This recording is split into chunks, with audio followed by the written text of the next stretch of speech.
Z forman una partición del espacio industrial omega, y A es un evento cualquiera dentro de omega, entonces la probabilidad de B, R sobre A, esta es la fórmula del teorema de Bayes. ¿Qué es BR? Es una de las particiones del espacio industrial, la que ustedes elijan. Sobre A, es una condicional esta probabilidad, ¿no? Entonces la condicional, nosotros sabemos que las probabilidades condicionales tienen que ver con esto, ¿no? Es decir, la probabilidad de B sobre A es igual a la probabilidad de B intersección A sobre la probabilidad de A. Entonces, la probabilidad de la intersección sabemos que es la regla de la multiplicación. Probabilidad de BR por A sobre BR. Y abajo esta probabilidad de A es el cálculo de la probabilidad total que acabamos de hacer, es decir, la sumatoria desde igual 1 hasta acá de las probabilidades B sub I por las probabilidades de las A sobre B sub I, entendiendo que las B sub I son las particiones del espacio industrial. El numerador resulta del teorema de la multiplicación, estamos viendo aquí es la intersección, da la multiplicación, y el denominador el teorema de la probabilidad total. Si vemos esto en corolario, en chiquito para entender más, tenemos, si el evento A y B son eventos de omega, tales que la probabilidad de A es mayor que 0 y de B también está entre 0 y 1, entonces la probabilidad de B sobre A va a ser igual a la probabilidad de B por la probabilidad de A sobre B, todo dividido entre la probabilidad total de A, que se calcula, como veíamos en el anterior corolario, por la probabilidad de B multiplicado por A sobre B más la probabilidad de B complemento por la probabilidad de A sobre B complemento. Entonces, lo que podemos ver en nuestro ejercicio, fíjense, vamos a plantear en realidad un segundo inciso, ¿no? El ejercicio es el mismo. En un laboratorio hay 3 jaulas, y en la jaula 1 hay 2 conejos pardos y 3 blancos, y en la jaula 2 tiene 4 conejos pardos y 2 blancos, y la jaula 3 contiene 5 conejos pardos y 5 blancos. Fíjense la pregunta, nos dice, se selecciona una jaula al azar y se saca un conejo blanco al azar de esta jaula. Entonces nos están condicionando a que el cálculo que hagamos sea sobre esta ocurrencia de que ya se ha sacado un conejo blanco. Y nos preguntan cuál es la probabilidad que el conejo escogido provenga de la jaula 1, y eso es lo que vamos a aplicar en este caso, el teorema de la probabilidad. Como ya tenemos los datos de este ejercicio y lo tenemos en pizarra, vamos a aprovechar simplemente de escribir la fórmula para el inciso B, podríamos decir. El inciso A ha sido el cálculo de la probabilidad total, que es 47.62%. Y para el inciso B, la probabilidad de que el conejo venga de la jaula 1, nos dice, entonces sería la jaula 1 sobre blanco, ¿no?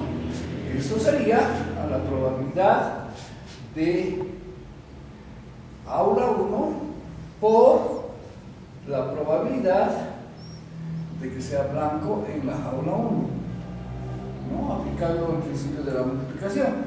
Y aquí tenemos el resultado que hemos sacado, que es la probabilidad total de seleccionar un conejo blanco, que sería la probabilidad de B, ¿no es cierto? Entonces, reemplazando datos y usando nuestro ejemplo, tendríamos que la probabilidad sería igual a lo siguiente. Si nos fijamos aquí en el árbol, ya hemos calculado esta multiplicación, ¿no? Jaula 1, B sobre J1. Jaula 1, 5 sobre 21, por B sobre J1, 3/5. Y eso habíamos sacado aquí, ¿no? Que es 3 sobre 21. Entonces, aquí tenemos un resultado ya hecho dentro del teorema de la probabilidad total. Y abajo obviamente tenemos el resultado total, que es 10 sobre 21, ¿no? Entonces podríamos simplificar este 21 con este 21 y aquí nos quedaría 3 sobre 10. Y esto sería 0,3 o un 30% de probabilidad de que el conejo blanco provenga de la jaula 1. Pero fíjense, si nos fijamos, aquí es la probabilidad de que el conejo venga de la jaula 1, ¿no? La jaula 1 tiene 5 sobre 21 como probabilidad inicial. Lo que hemos visto es que la probabilidad, según el teorema de Bayes, de que el conejo blanco provenga de la jaula 1 es de un 30%, ¿verdad? Ahora, veamos, todo esto está calculado sobre la probabilidad total de venta de conejos blancos, que es un 47%. Y que el conejo venga de la jaula 1, fíjense, tenemos 5 sobre 21, que es seleccionar la jaula 1, que es un 23.80% de probabilidad de seleccionar esa jaula. Y de que el conejo sea blanco y de esa jaula, nos saldría un 60% de probabilidad. Ese 60% lo podríamos calcular ya de manera conjunta, sale un 14.28% de probabilidad de que el conejo sea blanco y de la jaula 1. Comparado con que el conejo está proviniendo de la jaula 1, fíjense, del 14 al 30% hay una diferencia, ¿no es cierto? Estas son las probabilidades actuales calculadas y esta es una probabilidad futura que podría ocurrir. Entonces, este teorema es muy importante porque obviamente se puede ver que podemos hacer cálculos futuros.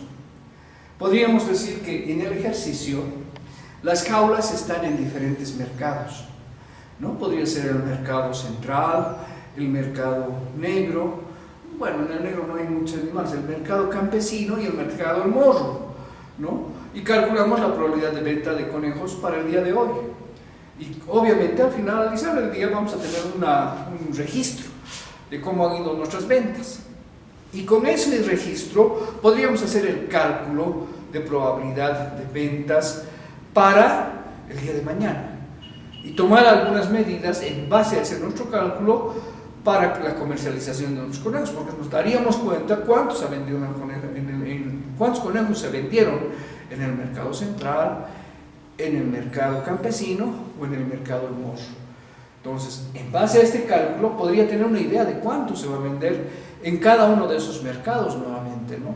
Y en base a esas medidas podría yo definir una estrategia, ¿no?, de comercialización, o llevar la mayor cantidad de conejos al mercado donde más se vendió hoy día, o hacer una propaganda, una promoción para vender más conejos en otro mercado donde no se vendió mucho, ¿no es cierto? Entonces nos permite analizar este tipo de cosas, esta probabilidad. No se olviden que las probabilidades nos sirven siempre para tomar decisiones, ¿no?, sobre nuestras, en este caso, podría ser nuestra comercialización de conejos. Y obviamente no solamente vendemos conejos, ¿no? Los administradores, los ingenieros comerciales, los gerentes de administración pública y muchos profesionales, pues siempre están interesados, ¿no?, en que los negocios anden de buena manera o que los resultados sean los mejores para la empresa donde uno se está desempeñando. Entonces, esto tal vez podría ayudarnos un poco para poder sacar algo que no hay que olvidar, ¿no?, cálculo de probabilidades. Esto no quiere decir nosotros estamos adivinando exactamente lo que va a pasar en el futuro, ¿no?, sino es una probabilidad. Y eso hay que tener. Bueno, ahora vamos a ver otro subtítulo del tema 1, que son los eventos independientes y secuencias de experimentos independientes. Fíjense en qué consiste esto. Ya conocemos los eventos. Primero, un evento, sabemos que es un subconjunto de un espacio muestral. Sabemos que ya hay tipos de eventos, ¿no?, los mutuamente excluyentes, por ejemplo, que no tienen intersección. Los colectivamente exhaustivos, que hemos dicho que al unirse forman el espacio muestral. Esos son dos tipos de eventos que ya hemos visto. Y ahora estamos entrando a ver los eventos que son independientes. Hay que aclarar que la independencia no es lo mismo que la exclusión. El tema de independientes tiene que ver con un cálculo necesario de probabilidades para determinar si los eventos son o no independientes, ¿no? Fíjense, los eventos A y B en omega son independientes si y solamente si se cumplen las siguientes condiciones. Basta que una de estas condiciones se cumpla para saber si los eventos son independientes. Primera condición, la probabilidad de la intersección de los dos eventos debe ser igual a la probabilidad de A por la probabilidad de B. Segunda condición, la probabilidad de A sobre B debe ser igual a la probabilidad de A si la probabilidad de B es mayor que C. Y tercera, la probabilidad de B sobre A debe ser igual a la probabilidad de B si la probabilidad de A es mayor que C. En otro caso se dice que los eventos A y B no son independientes, no son lo contrario, es decir, dependientes, ¿no? Tenemos que aclarar dentro de estas condiciones que está funcionando, estas son condiciones. ¿Qué implica esto? Entonces, para la primera condición, la fórmula que nosotros usamos es probabilidad de A intersección B. ¿A qué es igual esto? Ahí está el principio de la multiplicación, pero es la probabilidad del evento que ocurre primero multiplicado por la probabilidad del segundo sobre el primero, ¿no? Esa es la probabilidad que tenemos que calcular y comparar con la multiplicación de los dos. El segundo es la probabilidad de A sobre B, que sabemos que es una división, probabilidad de A intersección B sobre la probabilidad en este caso de B. Y el tercero es la probabilidad de B sobre A, ¿no es cierto? Que también es igual a la probabilidad de la intersección sobre la probabilidad en este caso de A. Estas son las fórmulas que tenemos que utilizar para después estas igualdades comprobadas, ¿no? Esta intersección que sabemos que es igual a la probabilidad de A por B sobre A debe ser igual a la probabilidad de A por la probabilidad de B. O la probabilidad de A sobre B, que sabemos que es igual a la probabilidad de la intersección sobre la probabilidad de B, debe ser igual a la probabilidad de A, ¿no? Y así sucesivamente, igual con el tercero, la probabilidad de B sobre A debe ser igual a la probabilidad de la intersección sobre la probabilidad de A, ¿no? Pero este resultado lo comparamos con la probabilidad de B para saber si los eventos son o no independientes, ¿no? Entonces, los eventos, como están viendo en la diapositiva, nos dicen, son llamados estadísticamente independientes, estocásticamente independientes o independientes en el sentido probabilístico. Aquí vemos un ejercicio, fíjense. Consideremos el lanzamiento simultáneo de una moneda y un dado, ¿ya? Sean los eventos A, se obtiene cara en la moneda, y B, en el dado sale 6. Verificar si A y B son independientes. El espacio muestral compuesto estaría compuesto de esta manera, en omega, ¿no? Son dos experimentos, ¿no? Lanzamiento de un dado que tiene 6 elementos y lanzamiento de una moneda que tiene 2 elementos en su espacio muestral simple, ¿no? Cara y sello. Entonces 2 por 6 son 12 elementos que tiene el espacio muestral compuesto. Y fíjense, cara 1, cara 2, cara 3, cara 4, cara 5, cara 6, sello 1, sello 2, sello 3, sello 4, sello 5 y sello 6. Tenemos el espacio muestral de 12 elementos. Luego, el evento A nos dice se obtiene cara en la moneda, entonces cara 1, cara 2, cara 3, cara 4, cara 5 y cara 6. Y el evento B nos dice en el dado sale 6, entonces el evento B, cara 6 y sello 6, son los dos elementos que tienen el elemento 6. Para hacer la comprobación tenemos que calcular la probabilidad de la intersección, entonces A intersección B es igual a cara 6, porque ese elemento está en ambos eventos, entonces existe la intersección. Una vez hecho esto, lo que tenemos que hacer es calcular la probabilidad. Pues la probabilidad de la intersección, fíjense, es un elemento de 12.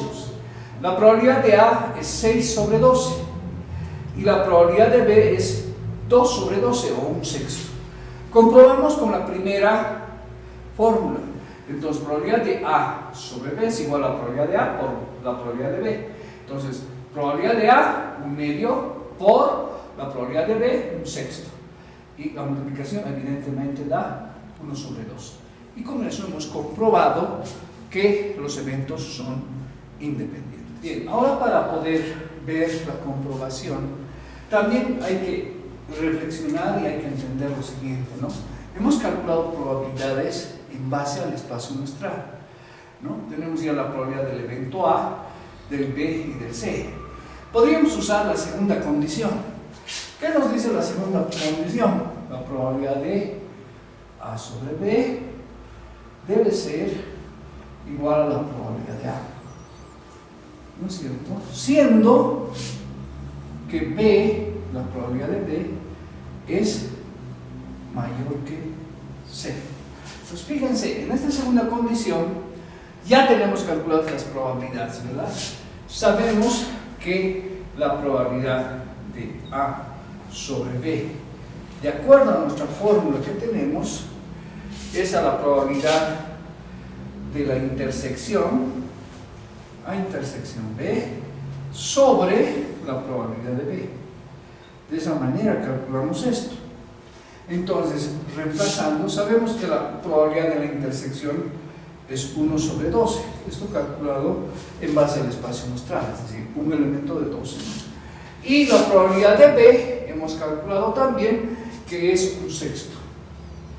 Entonces, si hacemos la multiplicación de esto, es decir, la división, tendríamos 6 sobre 12, que simplificando esto, entre 6 es a 1 y 12 entre 6 es a 2, y nos damos cuenta que esta probabilidad nos da 1/2, ¿no?